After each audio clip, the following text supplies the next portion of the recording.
Hello again and welcome to another edition of Suds and Country. Hi, I'm Herb Suds and welcome to the show. I'm very honored to have my guest here on this show.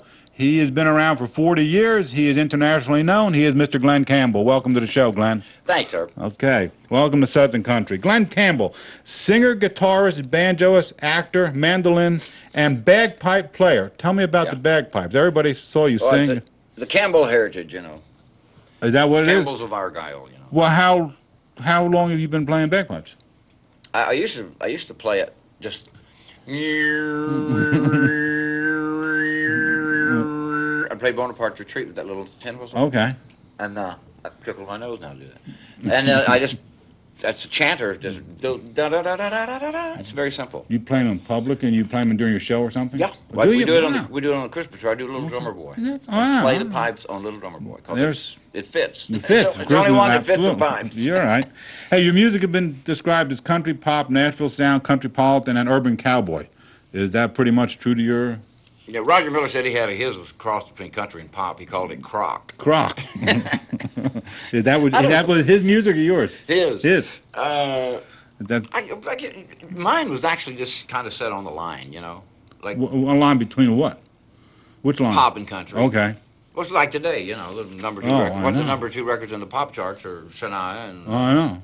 And what are they? And... They ain't country. Shania Twain. Oh, well... One country like I know it. No, that's right. They're not country like you know it. Yeah. Well, not Tug McCraw. Who's that? Tim. And Faith Hill. Yeah. Faith Hill's husband. Yeah, Faith Hill's husband. There you go. Mr. Tim McCraw. Mr. Faith Hill. All right, I called him that a couple of times on the radio show when I do it. You have won every major honor that a singer musician could win. Is that the luck or talent or being 7 of 7? I think it's a blessing. Blessing? Yeah, I don't believe in luck. You don't believe in luck? No. You're a talented man. There's no question about it. I realize luck comes from Lucifer. Okay, luck comes from Lucifer. I don't want to be lucky. I want to be blessed. There you go. How about being born 7 of 7, seventh son of the seventh son? No, my dad wasn't. That's incorrect? Yeah, that's incorrect. But I'm a 7th son. Yeah. Of 8 boys and 4 girls. Okay. There wasn't a lot to do on the farm. We didn't have electricity when I was a kid. That's probably why there's 12 of us. We had to watch TV by candlelight. Did you? Yes. Oh, man. I'll tell you. How'd you listen to the radio? Oh, we did. With a battery radio. Okay. Oh, batteries. Okay. Let's talk about Glen Campbell now of today. Your new CD is filled with 25 country and pop classics that span decades of international fame. It's called Glen Campbell All the Best. Will be available on TV this month and in retail outlets on January 28th. Tell us about the CD and about how you picked 25 of your songs to put on that. I think we just went down the line of what was the most popular 25, you know. Okay. It probably started with... You picked them out yourself? No, they did. Capitol did. Capitol did? Oh, it's a Capitol project. Okay. Oh, yeah. And they do a good job, you know. Capitol's been around long enough? Yeah, they've been around a while, and it's worldwide, so that really helps. When I had started having the hits here, I went to England, and because they were owned by EMI of England, and they showed the TV shows, the specials I did, on all their outlets, which was all through Europe and Japan, Hong Kong, Singapore, and the show was very popular there. And I didn't know that it was worldwide until we did a tour over there. But when you got to go play, you got to set up and play for the government at Jakarta. Where's the Jakarta? Explain that one to me. Well, we had to actually set up and play what we was going to play to them, what we was going to play to an audience. I just thought, wow, can't you read the lyrics? Yeah, Hello. Hey, all the songs on that CD, the original form or with no enhancements? Right. I don't know why any of them want to be remixed. That's what they're doing today. You know, they're mixing a lot of, enhancements. You hear Diaz and from England? Rick and Diaz. There it is. Rick and... the Rhinestone Cowboy. The Rhinestone Cowboy, yeah. Techno music. That is techno. I saw that video. Yeah, I looked at the video before I came in here tonight. Isn't that something? Let's talk about the Rhinestone Cowboy. As a matter of fact, the next question is Giddy Up, with Rick and who? What's their name? Rick and Daz. Daz, all right. The original Rhinestone Cowboy returns with dance flavor. Yeah. Explain that one. Well, where was it taped, by the way? In Phoenix at the. Oh, in Phoenix. Mhm. Okay. At the. I can't remember the name of that place, but it sure is a nice little. Yeah, nice old town. Yeah, it was Yeah. great, wasn't it? Yeah, Like it was great. it was an old mining.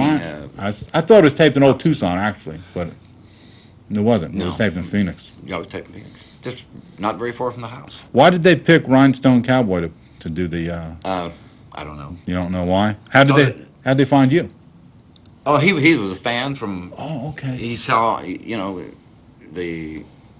I guess he saw me on television over when he was a kid.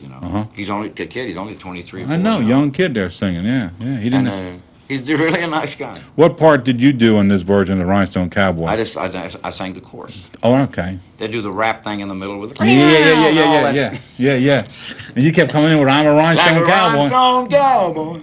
It made me mad because I had my hat down too far. Oh. And they didn't tell me. Oh man. They couldn't tell you by looking through the viewfinder, huh? I know. I'll be darned. Probably got my hat too far down. There you go. I pushed mine back because the light on these cowboy hats is not easy for the camera. Hey, is it a hit in England yet? Yeah. It is. When's it coming to this country?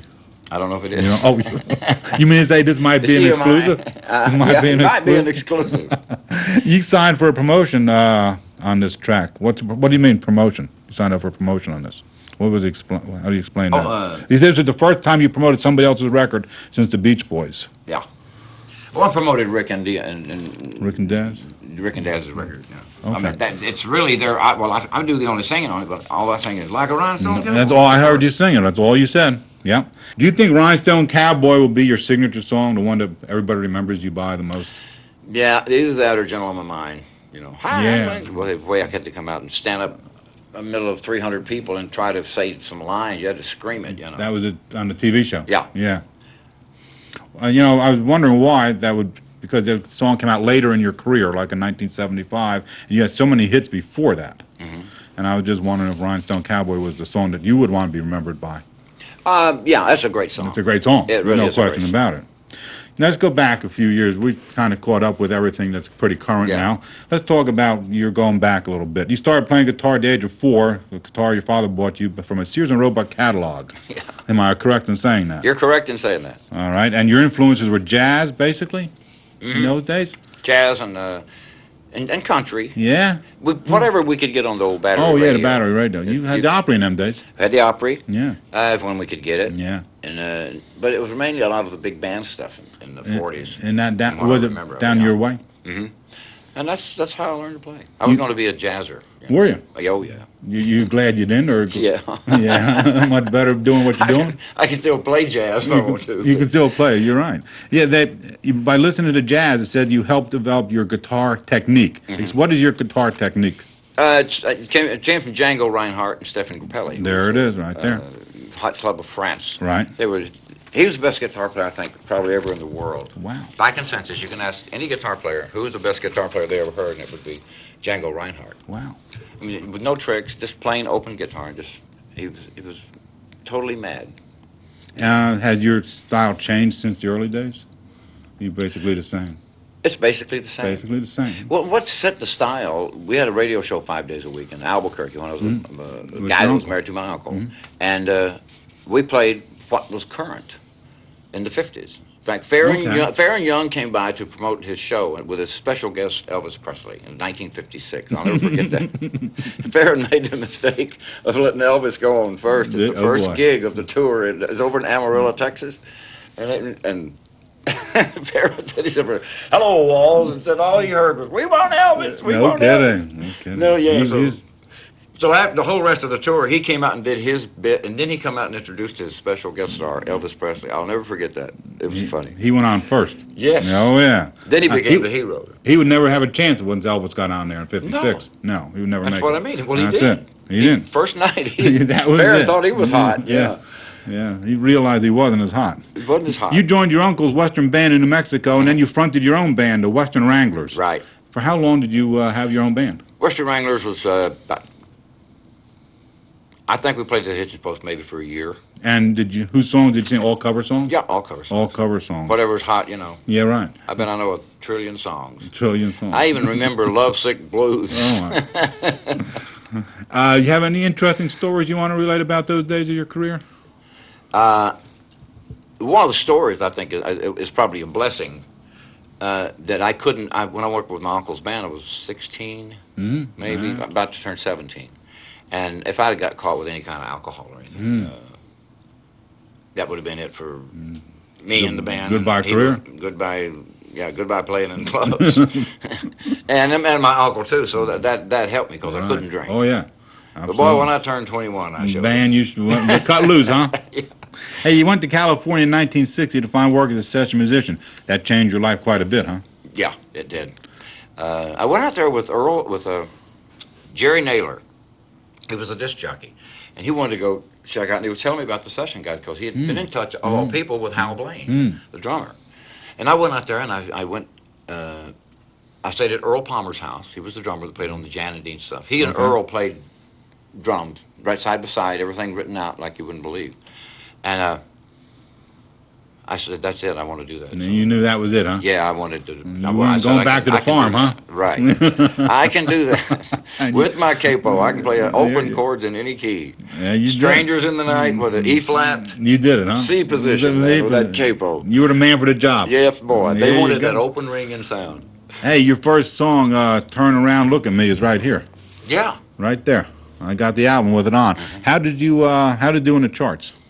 Did good. It got in the top 40. Did it? That wasn't bad. In the pop charts, yeah. Who wrote that song? I wrote it. Did you? Jerry K. Park. Okay. Of course, my name ain't on it, and I didn't get anything. You didn't get any. You a songwriter? Yeah. Do you? But I don't write much. You don't write any, okay.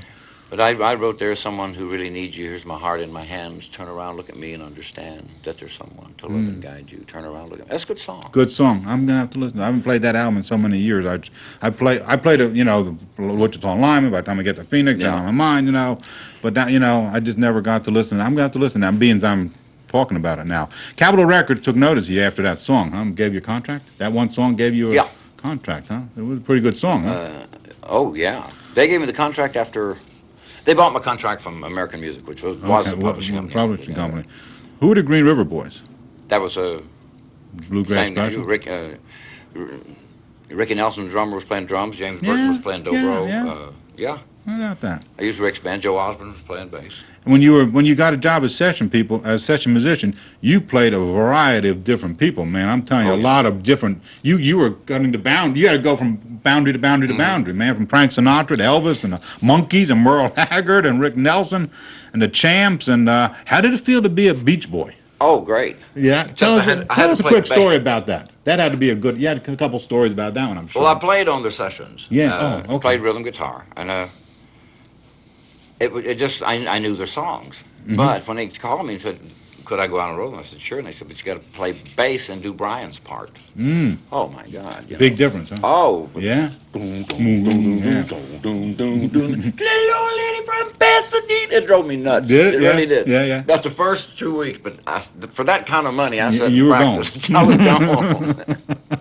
Did you become more versatile with your guitar playing on so many different sessions and so many different types of music? You definitely sharpened you up, huh? You'd go from a Nat King Cole to a Jan and Dean, or to the Irish Rovers. Remember the Unicorn? I wrote out all the lead sheets for that and did the session for them. No kidding. They were from Ireland.